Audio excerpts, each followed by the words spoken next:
So, Tamsin Greig, we're talking to you today about Belgravia, this wonderful limited series on epics, and you played the central character of Anne Trenchard. It's adapted by Julian Fellowes from his novel, and in the novel he describes Anne as opaque. You know, how does an actress play somebody opaque and give them a nuanced performance? Well, thank you. It was the most helpful two-syllable adjective that I used from the novel to frame Anne, really, as I was investigating her. I think it's a really fabulous word, opaque. It feels like a mixture of distraction and armor, which I think are two really profound weapons that people still use today, but I think was interesting that she was using it at that time. I once worked with a director when I was working at the Royal Shakespeare Company, who said that an actor must decide whether the character they're playing is trying to express emotion or deal with emotion. And he felt that, this director felt that an actor dealing with emotion made it much more of an interesting journey for the audience, because then it's like a thriller or a mystery to find out what it is they're actually dealing with. And so opaque is kind of an armor to protect her from what she is dealing with and to save the world from the effect of what she's dealing with. And what she's dealing with, at the heart of it, is grief. The grief over the loss of her daughter, the not being able to see her grandson, and that sort of just governs this character's actions. So in terms of that aspect of her, the showing the grief, but not in a not with histrionics, it's contained, isn't it?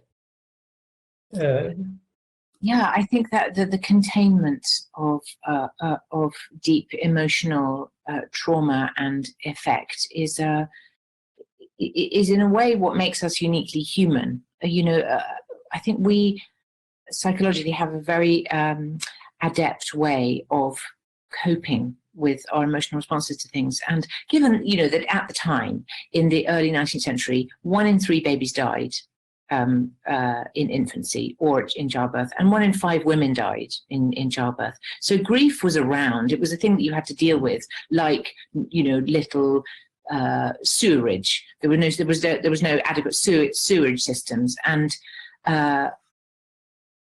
in a lot of places didn't have running water. There was it was right at the beginning of the Industrial Revolution, so they were dealing with a lot of things that we now take for granted. We take for granted the fact that when we choose to have a child, we will often see that child grow to adulthood. So they were dealing with stuff more generally than we were. However, grief is still a thing. It's just because it happens a lot doesn't mean that it doesn't have an effect.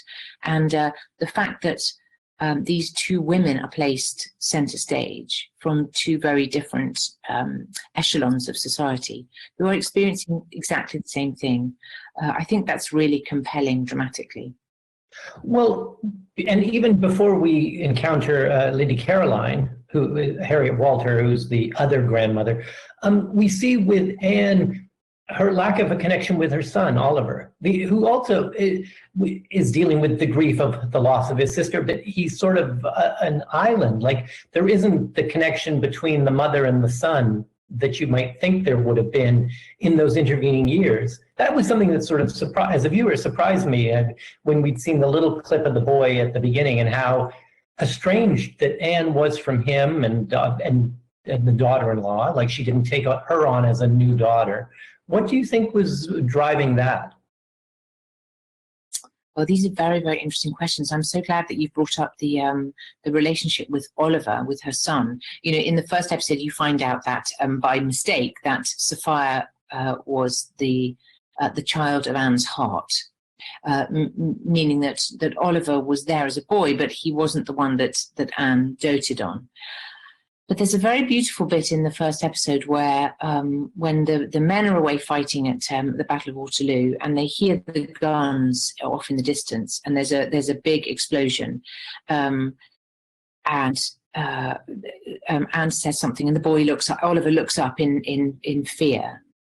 or because his sister has said something. And Anne says, Oliver, oh, run and get my shawl, will you? Go and get Mama's shawl. And it's such a beautiful moment of trying to protect a child from being afraid because you're afraid. So protecting them from the feelings that you're feeling, but also isolating them in the same way. And I think that that's what they do to Oliver throughout the story, is that they protect him from the enormity of their own grief. And in doing so, they make him an island that is unattended to. And I think that as much as anybody else, this story is about Oliver's unattended grief, that nobody comes to him to comfort him. Apart from the final episode, there's a very, very beautiful scene between him and Susan of greater understanding. And yeah, grief makes islands of people, and unless we, build bridges between those islands or get out little rowing boats, yeah, we're pretty much lost. Well, and that's what you convey of Anne, is this inherent loneliness in her. And so she has, her husband and her share this secret. And then, but he's told her that she's to tell no one. What is it that comes from within Anne, though, when she encounters Lady Caroline, the other grandmother, the mother of the man that her daughter had run off with at the time of the beginning of the war? What is it within Anne, though, that she wants to tell Caroline? She breaches her husband's command. Yes, it's very interesting, the whole nature of the oath at that time in the 19th century. If you give your word, it's like it's a bond. You are indebted to that person. And Anne, being married to James Trenchard, she's now Mrs. James Trenchard. She stops really being Anne Trenchard. She's now Mrs. James Trenchard. So she's not allowed to own anything. None of the property is in her name. She can't have a mortgage. She can't get any kind of loan in her name if she needed one. So she experiences a lack of identity and societal power. So when her husband asks her not to pass on the secret and asks her to give her word, he is asking her to be indebted to him. And because she has no societal power, she is obliged in a way to give that. She's then confronted by a woman who is experiencing the same terrible, ongoing grief that she is. And that's the thing that trumps the oath. However, when she then does reveal the secrets to Lady Brockenhurst, and Lady Brockenhurst dismisses it and says that her daughter was a slut, she then still needs Lady Brockenhurst to say that she will keep her word, that she won't reveal that Sophia was a supposed slut. So the bond, the indebtedness, still carries on. And I think that that's really interesting, is that who we give fealty to, who we hand over power to because of societal codes, which are particular to each time. Well, watching those scenes with you and Harriet Walter, I mean, I was sitting there because it's just so wonderful, as you said, that there's two women at the heart of this story. But I just kept thinking about, it's almost like watching a chess match between these two wonderful actresses. And when I was doing some research, I realized both you and Harriet won your Olivier's for seasons with the Royal Shakespeare Company. So tell us about sort of off the set. I mean, you and Harriet, because you obviously, the chemistry between the two of you crackles. I mean, it's just so wonderful. But did you sort of share any stories of your times with the different times at the RSC? Or? Yeah, we did do a little of that. And in fact, my husband was at the RSC at the same time that Harriet was there. They weren't in the same shows, but they were in different companies at the same time. So we've sort of satellited around each other. And when I was at the Royal Shakespeare Company in 2006, Harriet was there doing Antony Cleopatra. And so because we were in different shows, we shared a dressing room. So we were a bit like hotbedding. So we were hot dressing rooming. And that was really nice. So we'd leave each other little notes. So I sort of knew her, but not really. But I've always adored the work that she does. And so when I found out that she was going to be playing Lady Brockenhurst, it was like, I mean, that was all the Christmases come at once, and knowing that I'd be doing those scenes with her was really, really exciting. And so we had just a great time doing it and exploring what it was to play chess with 19th century chess with one another. It was really fabulous, and also it's a kind of comedy of manners as well. That sort of social observation of I'm going to say something to you. It sounds really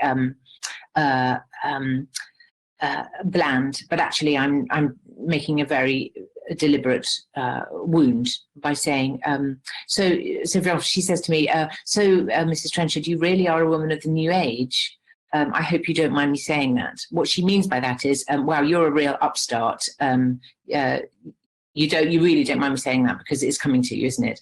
And then Anne says, no, not at all, meaning, how dare you, you shouldn't say something like that. So it was really trying to find out what it was they were actually saying and what their cover was, and being able to hide the manners very well.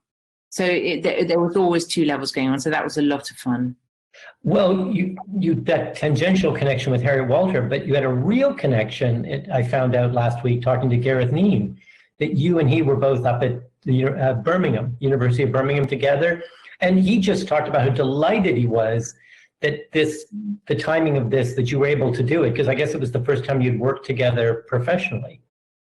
Yeah, it was. So we went to university together in, as you say, in Birmingham in the 80s. So that's that's the 1980s, not the 1880s. And I mean, what's wonderful about that is that he remembered, and it took him 30 days to offer me a job, which might seem rude, but he was just waiting for the right thing. And he chose well. I was thrilled to be asked to do it. And I suppose in a way I'm seen sometimes in a particular genre. Sometimes people have seen a lot of the work that I've done in comedy, drama and comedy, and so might be surprised to see me that something like this that's more dramatically driven. But Gareth has history with me. He knows the work that I did way before I did the more well-known comedy. So he knows that I could do that sort of stuff. And so, yeah, it wasn't so much a gamble for him. It was just for everybody else. Well, what I loved, and I think every fans of Friday Night Dinner love, is that, Paul Ritter's in this as well, but boy, he is well below stairs. So we've been rewatching Friday Night Dinner. It's such wonderful comfort food in these times. And so what was that like, though, when the two of you found out you're both going to be in this, but you are, upstairs, clearly upstairs. And there's poor Paul, who really, his character, it's so heartbreaking, though, because these people, I think much more than in Downton, I mean, this is back in the 1840s. I mean, these people that worked downstairs were, talking about paycheck to paycheck. I mean, if they were turned out of the house, what was to happen to them? Like the lady's maid, that she was just desperate for the letter, because otherwise her life would be over. But talk a little bit about Paul and working with him, both on this and on Friday Night Dinner, because it's the two of you together on that are just sublime. I love Paul Ritter. I love what he does. I saw him in the Alan Ayckbourn trilogy. They did the Old Vic, which came to Broadway, in fact, the Norman Conquests. And I went and saw all three plays in one day when it was here in London. And I hadn't seen him before, and I could not take my eyes off him. He's the most magnetic stage actor. So when they said, when they were getting a cast together for Friday Night Dinner, and they said we're hoping to get this guy called Paul Ritter, I said I'm in, which was just a 10-minute teaser to try and sell the show to Channel 4 over here, and then he was on board, and I've just loved every second of being around him. He's so inventive and playful and surprising. He's got an incredible depth of knowledge about literally everything. He just knows everything. And is hilarious. I've wasted a lot of people's time not being able to control myself around him. Then what was really beautiful about him playing Amos Turton in this is that he takes everything he does seriously. He went through the novel to find out what it was that truly motivated Turton. And he found one very small sentence, which was, I'm a poor man. And that's the root of what Turton does, is that he, there's a sentimentalism about servants in certain programs where it's just about loyalty. And you're right, it was actually just about hand to mouth. He knew that he was coming to the end of his ability to work. And then how was he going to look at it? There's no social security, there's no extended family, there's no obligation for the employer to look after them. So, the secret then becomes a means of looking after himself for the rest of his days, which is, understandable. Well, your on-screen husband in this, Philip Glenister, is sort of this powerhouse on British television, not as well known in America. But just when you get the news that that's who you're going to play opposite of, I mean, as an actress, I mean, it must, as thrilling as it is to have Harriet Walter as an adversary, to have Philip Glenister as your husband must be equally as exciting. Yeah, he's got such a great reputation, Phil, over in this country. He's headed up loads of brilliant series over here, and he's worked a lot with John Alexander, the director of Belgravia, and I'd worked with John on another series as well. So we both knew, Phil and I both knew, that we were in really excellent hands. John has this incredible ability to hold a whole story in his head. 6 1-hour filmed basically in his head at the same time, and to shoot it all out of order. And Philip brings his own playfulness and joie de vivre, and he's very naughty. He's funny, and he's deep as well. That shot of him walking back from the war when he comes through the door and Anne's been waiting for him. There's a part of him that's been broken by the experience of seeing that kind of brutality, and he handles that very lightly, Phil. Oh no, absolutely. With the costume drama, I'm wondering, and there's so many, I think back to the old actors, the Oliviers and the Gielguds, that would sort of work outside in. Olivier always felt he didn't have it right until he got the nose right.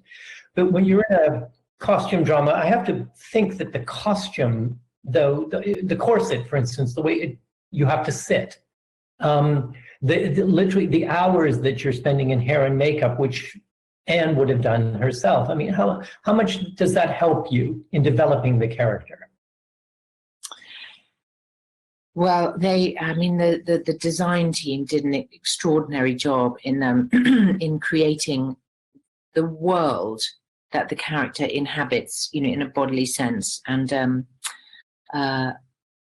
all the hair and makeup was just so detailed and fine, very, very specific. And then those incredible James Keast costumes, each of which were telling their own individual story about the person and the place that they found themselves in. So of course that was doing so much of its own work with me, alongside me. The corsets are really, really hard work. The 1815, 1816 corsets are an Empire line, so it's just tight around the rib cage and looser in the waist.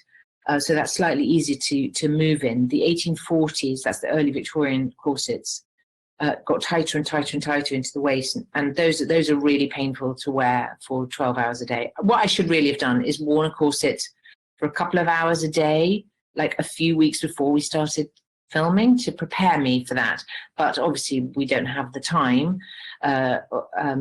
or the space to do that. So it was it was pretty painful. I was under the care of an osteopath by the end of the first week filming. I will just say that.